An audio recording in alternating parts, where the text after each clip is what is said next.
कि पापा हम नाले में गिर गए हैं और डूब रहे हैं, हमको बचा लीजिए। कि आखिरी शब्द यही थे कि पिताजी कार डूब रही है, मैं नहीं बचूंगा। यहाँ पे कोई भी चीज मिट्टी वगैरह कुछ नहीं थी, ये सारा गड्ढा था।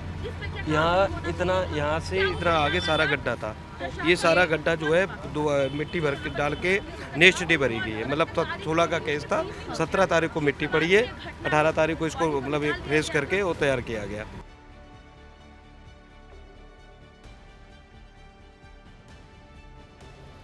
इंजीनियर युवराज मेहता की अंतिम लड़ाई अब सिर्फ सवालों और सिस्टम की जवाबदेही की जहमत बनकर रह गई है।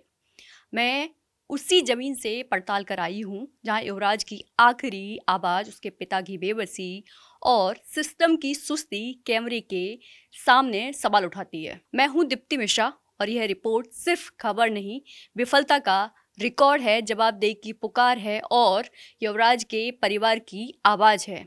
अगर यह सिस्टम इंसान को बचाने में फेल रहा तो क्या आज हम बच पाए हैं? ये जो भीड़ आप देख रहे हैं, पुलिस प्रशासन, सांसद, एनडीआरएफ की टीम सब आज यहाँ मौजूद हैं। प्रशासन एक्शन में है, कैमरों के सामने सिस्टम खासा एक्टिव है। मेरा बेटा तो बचाव के लिए संघर्ष कर रहा था और हमको बोल रहा था, रिपीटेडली बोल रहा था फोन पर जब भी बात कर रही थी कि पापा बचाओ, पापा बचाओ। हेल्प हेल्प भी चिल्ला रहा था ताकि कोई जनरल पब्लिक भी उसको मदद के लिए कुछ कर दे। लेकिन ज्यादातर जो वहाँ भीड़ थी वो तमाशबीन थी और कुछ वीडियो बना रहे थे डांटने पर, तब वो लोग रुके और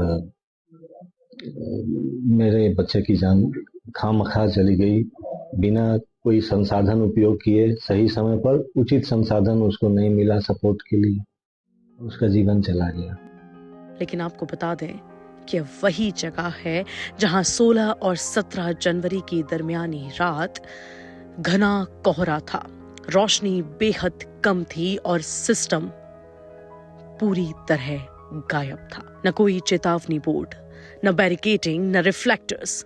और इसी जगह एक इंजीनियर की कार अचानक पानी में जा गिरती है। इंजीनियर युवराज मेहता किसी तरह सनरूफ तोड़कर कार की छत पर पहुंचे और फिर पिता को कॉल कर बचाने की गुहार लगाई। पापा मुझे बचा लो, मैं मरना नहीं चाहता। कि पापा हम नाले में गिर गए हैं और डूब रहे हैं, हमको बचा लीजिए।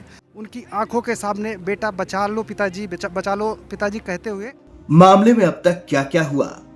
मुख्यमंत्री योगी आदित्यनाथ ने घटना पर संज्ञान लिया। विशेष जांच टीम गठित की गई जिसकी रिपोर्ट मुख्यमंत्री को पेश करने का निर्देश है। एमजेड वेस्ट टाउन के निदेशक बिल्डर अभय कुमार को लापरवाही और गैर इरादतन हत्या के आरोप में गिरफ्तार किया गया। नोएडा अथॉरिटी के सीईओ को हटाया गया। ट्रैफिक सेल के एक इंजीनियर को भी बर्खास्त किया गया। युवराज के परिजन और स्थानीय लोग रियल एस्टेट डेवलपर्स और प्रशासन पर गंभीर लापरवाही के आरोप लगा रहे हैं। युवराज को बचाने के लिए पानी में कूदने वाले डिलीवरी बॉय ने आरोप लगाया है कि पुलिस ने उसे मीडिया से दूर रहने के लिए कथित रूप से स्क्रिप्ट देने का दबाव बनाया। प्रशासनिक पारदर्शिता पर प्रश्न उठे हैं क्योंकि डीएम कमिश्नर ने अभी तक कोई जवाब नहीं दिया है। कायदा तो ये कहता, अब हम चूंकि स्थिर दिमाग से बता रहे हैं कि गार्ड को बता देते, लेकिन वो भी नहीं किया। गाड़ी छोड़ के चले गए। उबर कोई खड़ी थी तो वो टैक्सी वाले से रिक्वेस्ट किया, वो लेके चल दिया, ह्यूमैनिटेरियन ग्राउंड पे लेके चल दिया। ये चले गए, ना तो सोसाइटी में किसी को फ़ोन किया। वहाँ पहुँचे तो एक तो सिग्नल की भी प्रॉब्लम है।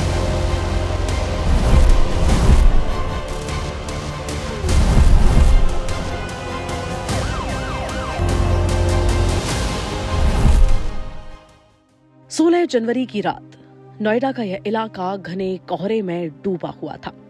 सड़क के ठीक किनारे 30 फीट गहरा एक गड्ढा, इतना गहरा कि अंधेरे में उसका अंदाजा तक नहीं लगाया जा सकता। और इसी अंधेरे में युवराज मेहता की कार सीधे पानी में जा गिरती है। बड़ी चूक क्या रही? चूक नंबर 1, बिना किसी सुरक्षा इंतजाम के खुला और पानी से भरा गड्ढा। जिस जगह युवराज की कार मिली वहां गहरा निर्माणाधीन गड्ढा और बेसमेंट था। न बैरिकेडिंग, न चेतावनी बोर्ड, न रिफ्लेक्टर और न ही स्ट्रीट लाइट। रात और कोहरे में वो जगह पूरी तरह से डेथ ट्रैप बनी हुई थी। चूक नंबर 2, बिल्डर की गंभीर लापरवाही। निर्माण स्थल सुरक्षा मानकों के बिना छोड़ा गया।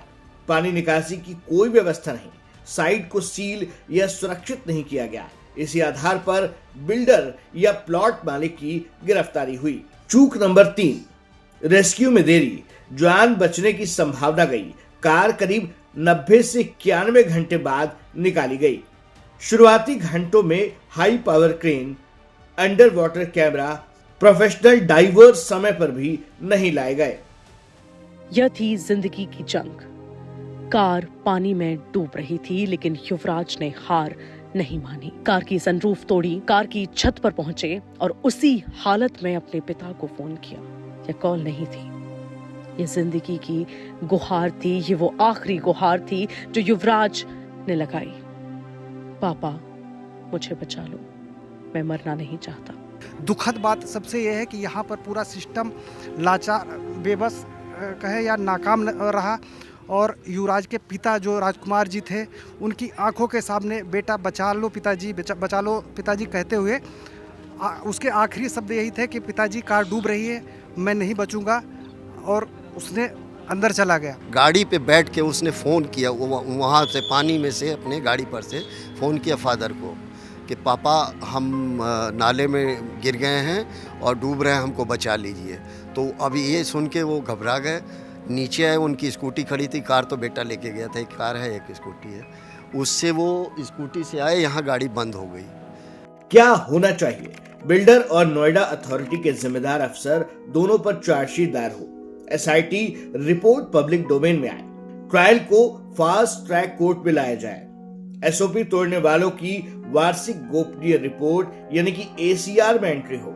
भविष्य में बिना सेफ्टी सर्टिफिकेट कोई साइट खुली न रहे, ताकि अगला युवराज न हो किसी हादसे का शिकार। सभी स्थलों पर अनिवार्य कर दिए जाए बैरिकेडिंग, रिफ्लेक्टर, चेतावनी बोर्ड, रात में लाइटिंग, मॉनसून या कोहरे से पहले सेफ्टी ऑडिट। लापरवाही पर लगाया जाए भारी जुर्माना या लाइसेंस कैंसिलेशन।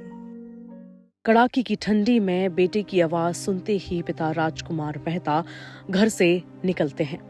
पुलिस प्रशासन हर उस नंबर पर कॉल किया जाता है जहां से उम्मीद होती है। सिस्टम की तरफ हर उस उम्मीद की तरफ देखा जाता है। पुलिस प्रशासन हर उस नंबर पर कॉल किया जाता है जहां से उम्मीद होती है एक आम जनता की।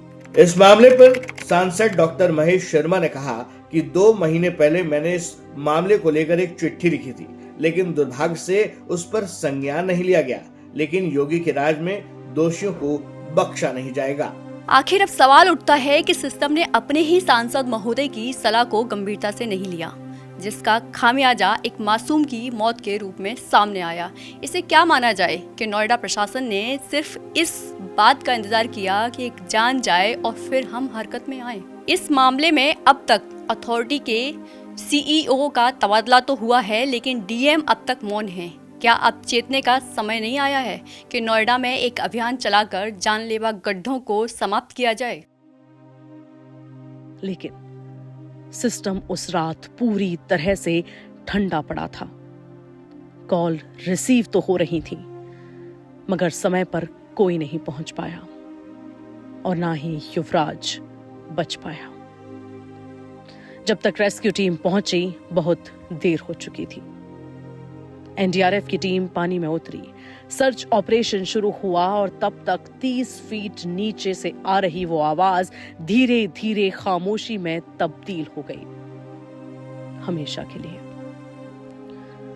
फायर ब्रिगेड और एनडीआरएफ की टीम जब पानी में उतरने से डर रही थी, आसपास खड़े लोग सिर्फ वीडियो बनाने में जुटे थे, तब डिलीवरी बॉय मुनिंदर सिंह ने पानी में छलांग लगा दी। करीब 30 मिनट तक खोजने की कोशिश की, लेकिन युवराज तक नहीं पहुंच पाया। जब मैंने बोला था कि जी मैं अंदर जा सकता हूं, वो बोले कि आप नहीं जा सकते। मगर जी मुझ पे तैरना आता है, मैं जा सकता हूँ। मैंने अभी 15 कुछ दिन पहले मतलब एक दिन एक ड्राइवर और बचाया था, इसी सेम घटना बिल्कुल। अच्छा, जी तैरना बता गया। मैं कम से कम 50 मीटर गया हूँ, उसमें कम से कम 30 से 40 मिनट अंदर रहा हूँ। मैंने उस भाई को बहुत ही खोजा है, बहुत। मैंने झाड़ियों तक मैं अंदर घुसा हूँ। मैं जो छोटी झाड़ी थी वो मुझे ऐसे लग रही थी जैसे कि ये गाड़ी आधी डूबी हुई है, आधी दिख रही है। ये जो गड्ढा आप देख रहे हैं, यहाँ मॉल बनना था। 2 मंजिला बेसमेंट के लिए खुदाई की गई थी, नींव डाली गई थी, सरिया खड़ी की गई थी, लेकिन निर्माण अधूरा रह गया। अर्धम बिल्डर है, अभय उसके मालिक है, जो यहाँ पे बेसमेंट बनाते हैं और बेसमेंट बनाकर वो यहाँ पे खुदाई करते हैं। इसी बीच ये मामला सुप्रीम कोर्ट में चला जाता है और वो इसको छोड़ देते हैं। पिछले 2-3 साल से ये गड्ढा खुदा हुआ है और इसमें सबसे बड़ी चूक प्राधिकरण की रही कि प्राधिकरण ने यहाँ पे सुरक्षा के कोई इंतजाम नहीं किए और आसपास की सोसाइटीज का पानी इस गड्ढे में धीरे धीरे भरता रहा। देखते ही देखते यह जगह कंस्ट्रक्शन साइट नहीं रही। ये आज जो युवराज की मौत हुई है उसका एक तालाब बन गई, एक मौत का तालाब बन गई। मुझे लगता है ये चूक जो यहाँ पे बचाव दल पहुंचा था, उस बचाव दल ने इसको बहुत हल्के में लिया। उनको संभवतः ऐसा लगा कि हम ये इजीली काम कर लेंगे। जब कंट्रोल रूम को सूचना दी गई तो कंट्रोल रूम से भी 20 मिनट बाद यहाँ पे पुलिस के, दमकल के और एसडीआरएफ के अधिकारी या बचाव दल के जो कर्मचारी वह पहुँचे।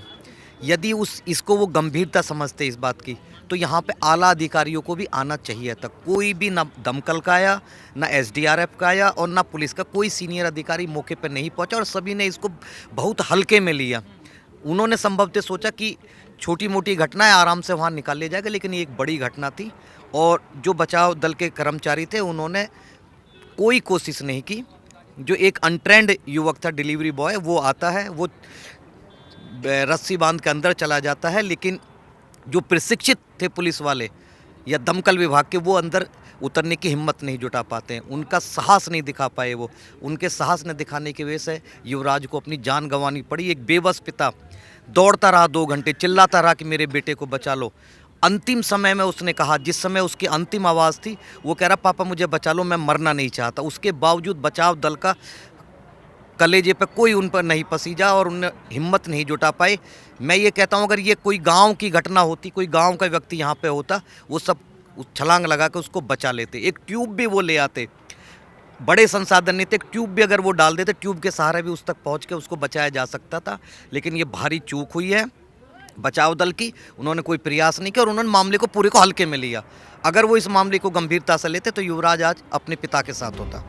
युवराज मेहता की सोसाइटी में खामोशी इस समय पसरी हुई है। पूरा परिवार परेशान है, शांत है, बौखलाया हुआ है। युवराज ने मां को कोविड में ही खो दिया था और वो पिता के साथ रहते थे। उनकी इकलौती बहन विदेश में है, जो वीजा की मजबूरी ऐसी है कि भाई के अंतिम संस्कार तक भी ये पहुंच नहीं पाई है और न इस दुख के समय में उसके गले लग पाई। ये मौत सामान्य नहीं है, ये परिवार के टूटने की एक कहानी है। अगर ये सिस्टम जाग रहा होता तो आज राजकुमार के घर का चिराग नहीं बुझता। इंजीनियर युवराज मेहता की आवाज़ तो खामोशी में बदल दी गई है। मदद की पुकार गूंजती रही है, लेकिन सिस्टम की संवेदनाएं सोई रहीं। युवराज के पिता की बेबसी सवाल बनकर खड़ी है और सवाल पूछ रही है कि अगर वक्त पर सुनवाई होती तो क्या युवराज आज जिंदा होता। यह सिर्फ एक मौत की कहानी नहीं, यह उस सिस्टम की नाकामी का दस्तावेज है जो इंसान को बचाने में फेल रहा। और सवाल यही है कि अगर आज युवराज नहीं बचा तो क्या कल हम में से कोई सुरक्षित है। अगर इस केस में नियम नहीं बदले, अफसर नहीं डरे, सिस्टम नहीं सुधरा, तो यह सिर्फ एक और मौत की फाइल बन जाएगी। युवराज मेहता की मौत को एक्सीडेंट नहीं, चेतावनी माना जाना चाहिए। नोएडा से कैमरामैन रियाज के साथ मैं दीप्ति मिश्रा।